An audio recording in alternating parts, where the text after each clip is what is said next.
এক পোলা এক মায়ের খুব ভালোবাসে, দুনিয়ায় আর কিছু চাই নয় মায়া ছাড়া। আচ্ছা। কিন্তু মায়া পোলাডারে পছন্দ করে না। ওহো।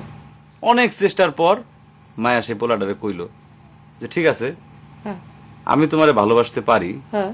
আমার একটা জিনিস আইনে দিতে হবে। কি রে? পোলাটা তখন কইল যে তোমারে পাওয়ার লিগা আমি দুনিয়ার যে কোনো জায়গা থেকে যে কোনো জিনিস আইনা দিতে পারি। হ্যাঁ হ্যাঁ।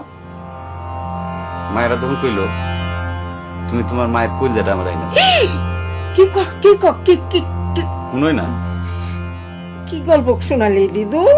পোলা তখন দৌড়াইতে দৌড়াইতে তার মায়ের কাছে গেল। হ্যাঁ মারে যা কইল, হ্যাঁ মা আমি একটা মায়ের ভালোবাসছি, আমি তারে ছাড়া বাঁচুক না, হ্যাঁ। কিন্তু ওই মায়া আমার একটা জিনিস নিয়ে যাইতে কইছে, সেটা হলো তোমার কলিজা। তুমি যদি তোমার কলিজাটা আমারে দাও, ওই মায়াটা কলিজাটা পাইলে আমার ভালোবাসবে। মা তখন কইল তুই আমার একমাত্র বুকের ধন, তোর সুখের জন্য আমি সবকিছু করতে পারবো। পরে মা বুকটা ফাইরা কলিজাটা বাইক করে পোলার হাতে দিল। আহারে মা। পোলাটা কলিজাটা হাতে পাইয়া যে কি খুশি, মা দৌড়াইতেছে দৌড়াইতেছে দৌড়াইতেছে, দৌড়াইতে দৌড়াইতে হঠাৎ রাস্তার মধ্যে উষ্টা খাইয়া পড়ে গেছে। হাতের কলিজাটা হাতের থেকে ছুইটা রাস্তার মধ্যে পড়ছে। তখন মায়ের কলিজাটা কইতাছে, ব্যথা পাইছো বাজান? মা,